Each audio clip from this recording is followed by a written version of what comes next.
She's deluded. It's delusion. What I want to unpick with you is why a leader like Liz Truss appears to have no sense of embarrassment about turning up tomorrow at the Institute of Government, criticising the person who took over from her and had to restore some sense of credibility and respectability to this country.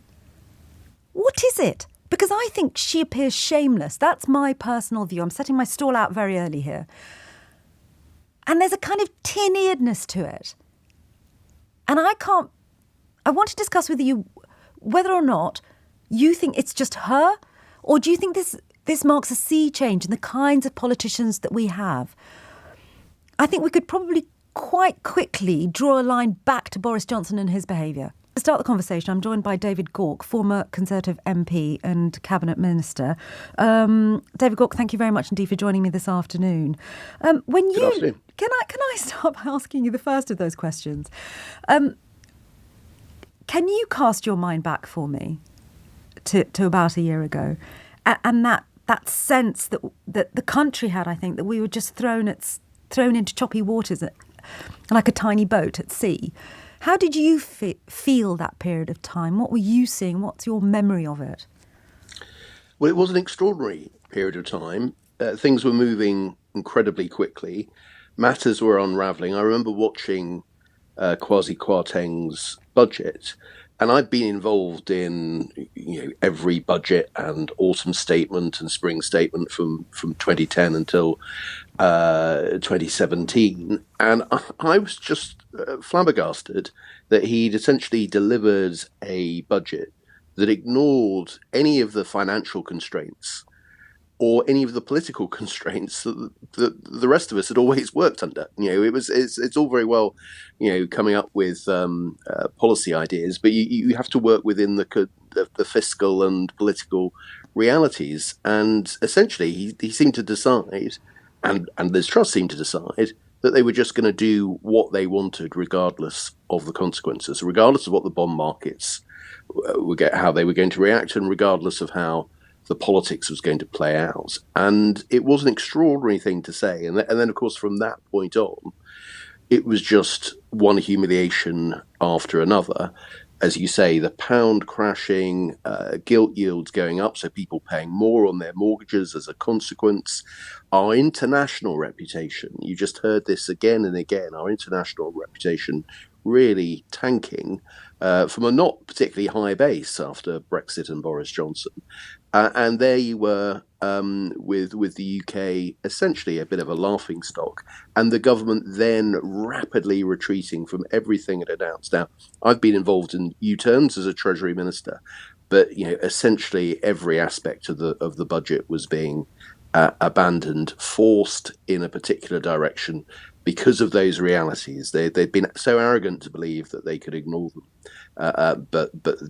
but they were proven spectacularly wrong very quickly. Do you know she will currently be picking up £115 of taxpayers' money, because Exactly. Once you're Prime Minister in this country, you are then entitled to £115,000 for your personal protection. So she still got that. She was still able to submit an honours list.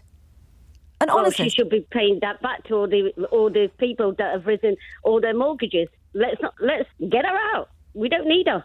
Well, she's been invited to speak. I was actually trying to look up how much she has earned since leaving office. What I know, the first thing she did was essentially go over to the United States and rebrand herself as a free marketeer who was misunderstood and was earning a minimum of £20,000 per speech. Who in their right minds is taking economic advice from her? Exactly. Look at what she's done. And she all the way through her campaign, that's what she kept saying. I'll cut taxes. Rishi Sunak was saying, do not cut taxes. You do not cut it. And what did she do? Cut it. And then what? Ran after 45 days.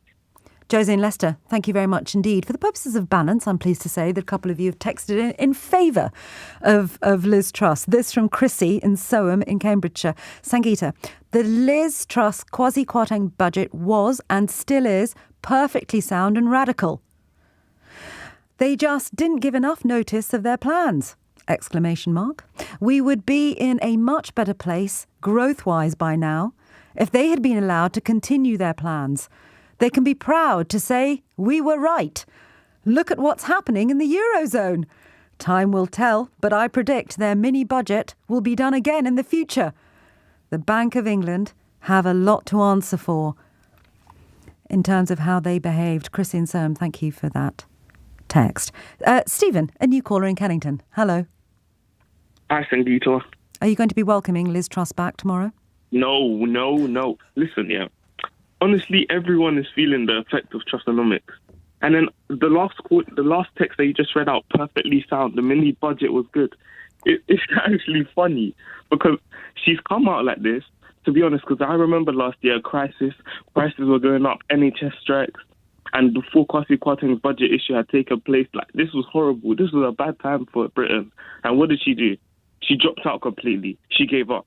Rishi Sunak, personally, he's not the best candidate in my opinion, but he's what we've got, and he's doing what needs to be done. And the only problem is that when it comes to spending, rather than spending less, we are spending more. So how can she say that she would have saved the country when in that period she cut her losses completely? And literally, as you said, what she did cost people thousands. I mean, look at the concrete issue that took place in my little brother's primary school. And she claims that we need to halt spending.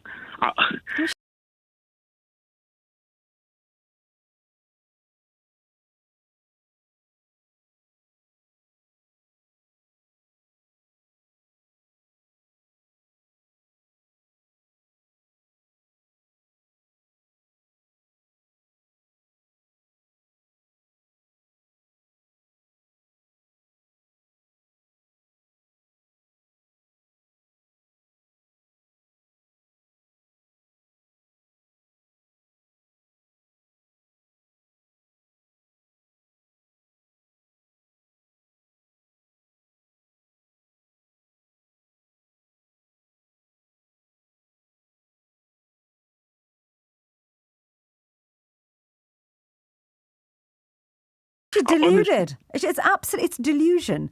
It's delusion. And why, I understand what you're saying about spending more in real terms, not necessarily, but you're absolutely right. We've literally got building collapse in some schools. And she's suggesting that Rishi Sunak, the man who, by the way, decided to rebuild only two schools instead of 7, isn't spending enough. It's almost as like she's operating in a parallel universe. It's bonkers.